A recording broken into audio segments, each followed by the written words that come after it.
আচ্ছা, আধুনিক ইউএফও বা ইউএপি রহস্যের সাথে জিন সম্পর্কিত প্রাচীন ইসলামিক ধারণার কোনো যোগসূত্র থাকতে পারে? আজকের এই বিশেষ বিশ্লেষণে আমরা ঠিক এই দুটো জগৎকেই, যা দেখতে একদমই আলাদা, এক সুতোয় বাঁধার চেষ্টা করব। চলুন শুরু করি এই অসাধারণ শক্তিশালী একটা উক্তি দিয়ে। ভাবুন তো, মার্কিন সেনাবাহিনীর একজন অবসরপ্রাপ্ত কর্নেল যখন এমন কথা বলেন, তখন ইউএফওর আলোচনাটা আর কোনো সায়েন্স ফিকশনের পাতায় আটকে থাকে না, তাই না? এটা সোজা চলে আসে জাতীয় নিরাপত্তার মতো গুরুত্বপূর্ণ আলোচনার টেবিলে। মানে বোঝাই যাচ্ছে বিষয়টাকে এখন কতটা সিরিয়াসলি দেখা হচ্ছে। কিন্তু আসল প্রশ্নটা হলো, আমরা ঠিক কিসের মুখোমুখি হচ্ছি? দেখুন, ইউএফও শুনলেই তো আমাদের মাথায় কি আসে? এলিয়েন, তাই না? মানে অনেক দূরের কোনো গ্রহ থেকে আসা ভিন্ন গ্রহের প্রাণী। কিন্তু এই আলোচনাটা একটা একদম অন্যরকম সম্ভাবনার কথা বলছে। কি হবে যদি এই সত্তাগুলো মহাকাশের কোনো দূর প্রান্ত থেকে না এসে এখানে আমাদের পৃথিবীতেই লুকিয়ে থাকে, আমাদের চোখের সামনে কিন্তু দৃষ্টির আড়ালে?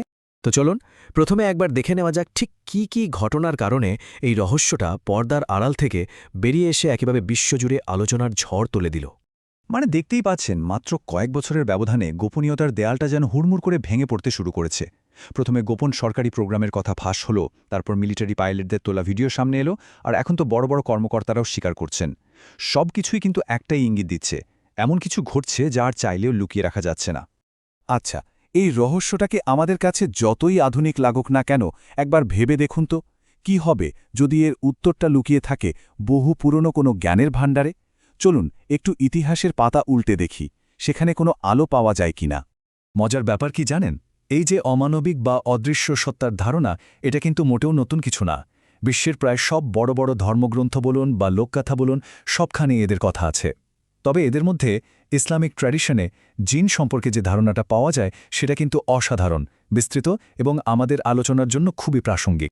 আর ঠিক এখানেই আমাদের আলোচনার মূল ভিত্তিটা তৈরি হচ্ছে, একটা ধারণা যা পরিচিত জিন হাইপোথিসিস নামে। জিন এই শব্দটার আক্ষরিক মানেই হল যা কিছু গুপ্ত বা অদৃশ্য। ইসলামিক সূত্র অনুযায়ী তারা এমন এক সৃষ্টি যারা আমাদের সাথেই এই পৃথিবীতেই বাস করে, কিন্তু সাধারণত আমাদের ইন্দ্রিয়ের নাগালের বাইরে থাকে। ব্যাপারটা বেশ ইন্টারেস্টিং, তাই না? যে তাদের নামটাই তাদের মূল বৈশিষ্ট্য, অর্থাৎ লুকিয়ে থাকা, তুলে ধরা। আর দেখুন, জিন কিন্তু কোনো একটা সরল বা একক ধারণা নয়, এর মধ্যে অনেক ধরনের প্রকারভেদ আছে। যেমন ধরুন ঘৌল, যার বর্ণনা অনেকটা লোককথার ভয়ঙ্কর দানবের মতো, আবার সিলাতের মতো অসম্ভব বুদ্ধিমান আর শক্তিশালী সত্তাও আছে। হয়তো এই ধরনের বুদ্ধিমত্তার কথাই আজকাল বলা হচ্ছে, যা ওই অত্যাধুনিক যানগুলো চালায়। এই যে এত রকম ফের, এটাই বুঝিয়ে দেয় যে ধারণাটা কতটা জটিল আর বহুমাত্রিক। এখন একটা খুব জরুরি বিষয় বুঝতে হবে।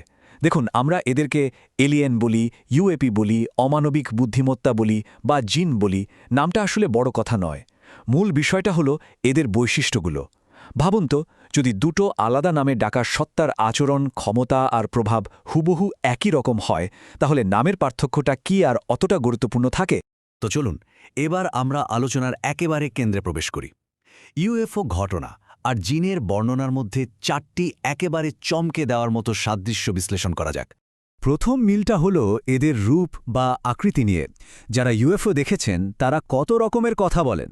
কেউ বলেন উজ্জ্বল আলোর গোলক, কেউ বলেন অদ্ভুত আকারের যান, আবার কেউ বলেন সেই বিখ্যাত গ্রে এলিয়েনের কথা। অন্যদিকে ইসলামিক সূক্তগুলোতে কিন্তু স্পষ্ট বলা আছে যে জিনদের রূপ পরিবর্তন করার ক্ষমতা আছে। আচ্ছা, এই রূপ বদলানোর ক্ষমতাটাই কি তাহলে ব্যাখ্যা করে দেয় কেন এলিয়েন বা তাদের যানের কোনো একটা মাত্র নির্দিষ্ট বর্ণনা পাওয়া যায় না? দ্বিতীয় মিলটা হলো ছলনা আর প্রতারণা। অনেক ইউএফওর ঘটনা শুনলে মনে হয় কী সব অদ্ভুত আর অযৌক্তিক ব্যাপার। এগুলো আমাদের বাস্তবতার বোধকেই যেন নাড়িয়ে দেয়। বিখ্যাত ইউএফও গবেষক জ্যাক্স ভ্যালেতো বলেছেন, এটা আসলে এক ধরনের ইচ্ছাকৃত বিভ্রান্তি। আর ঠিক একইভাবে ইসলামিক সূত্রগুলোতেও কিন্তু জিনদের ছলনা করার ক্ষমতা আর মানুষকে সত্য পথ থেকে সরিয়ে দেওয়ার চেষ্টার কথা খুব স্পষ্টভাবে বলা আছে। ওয়ালের এই কথাটা কিন্তু আমাদের গভীরভাবে ভাবতে বাধ্য করে। উনি কি ইঙ্গিত দিচ্ছেন? উনি বলছেন এই যে এত অযৌক্তিক ব্যাপার-স্যাপার, এর পেছনে একটা উদ্দেশ্য থাকতে পারে। আর সেই উদ্দেশ্যটা হলো মানুষকে বিভ্রান্ত করা, তাদের চিন্তাভাবনাকে একটা নির্দিষ্ট দিকে ঠেলে দেওয়া। মানে অন্যভাবে বললে এই বিভ্রান্তিটাই হয়তো আসল মেসেজ। তৃতীয় মিলটা সম্ভবত সবচেয়ে চমকে দেওয়ার মতো, আর সেটা হলো অপহরণ।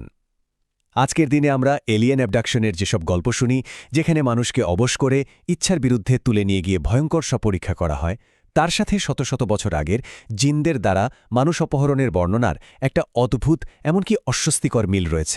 শুধু একবার ভাবুন, এটা প্রায় ১৪০০ বছর আগের একটা নথিভুক্ত ঘটনা। আজকের দিনের এলিয়েন অপহরণের গল্পের যে মূল উপাদানগুলো, মানে জোর করে তুলে নেওয়া, একটা অন্য জগতে নিয়ে যাওয়া আর তারপর ফিরিয়ে দেওয়া, এই সব কিছুই কিন্তু ওই প্রাচীন ঘটনাটায় আশ্চর্য রকমভাবে মিলে যাচ্ছে। আমাদের শেষ মিলটা হলো দীর্ঘস্থায়ী প্রভাব বা অ্যাটাচমেন্ট। ইউএফও গবেষকদের মধ্যে একটা কথা চালু আছে, হিচ হাইকার এফেক্ট। হিচ হাইকার কেন?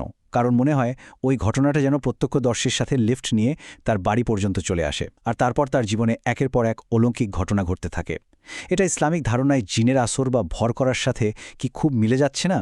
যেখানে একটা সত্তা কোনো একজন ব্যক্তির সাথে আঠার মতো লেগে যায়। এই সব মিলে যে সাদৃশ্যগুলো আমরা দেখলাম তা আমাদের একটা চূড়ান্ত এবং খুবই গুরুত্বপূর্ণ প্রশ্নের সামনে এনে দাঁড় করায়। আচ্ছা, যদি ধরেও নিই যে এই সত্তাগুলো আসলেই জিন, তাহলে তারা কেন মহাকাশ চান আর এলিয়েনের মতো একটা আধুনিক রূপ নেবে? এই হাইপোথেসিসটা বলছে কারণটা খুব সহজ। এই রূপটাই আজকের যুগের মানুষের কাছে সবচেয়ে বিশ্বাসযোগ্য। ভাবুন, প্রাচীনকালে তারা হয়তো নিজেদের দেবতা, পরী বা বন্যদেবী হিসেবে দেখাতো, আর আজ আমাদের এই প্রযুক্তি নির্ভর বস্তুবাদী যুগে তারা নিজেদেরকে দেখাচ্ছে উন্নত প্রযুক্তির অধিকারী এলিয়েন হিসেবে। মানে উদ্দেশ্যটা হয়তো একই আছে, শুধু প্রতারণার মুখোশটা সময়ের সাথে সাথে বদলে গেছে। তাহলে এত সব আলোচনার পর আমরা কোথায় এসে দাঁড়ালাম? চলুন, যা যা দেখলাম সেগুলোকে এক জায়গায় এনে একটা চূড়ান্ত ভাবনার সাথে এই পর্ব শেষ করা যাক। তো আমরা মোট 4টি গভীর মিল খুঁজে পেলাম। প্রথমত, তাদের বিভিন্ন রূপ ধারণ করার ক্ষমতা। দ্বিতীয়ত, ছলনা আর বিভ্রান্তি তৈরির কৌশল। তৃতীয়ত, অপহরণের সেই ভয়ঙ্কর গল্পগুলো। আর চতুর্থত, প্রত্যক্ষদর্শীর ওপর দীর্ঘস্থায়ী অলৌকিক প্রভাব। এই 4টা ক্ষেত্রে কিন্তু ইউএফও ঘটনা আর জিনের বর্ণনার মধ্যে একটা গভীর যোগসূত্র দেখা যাচ্ছে।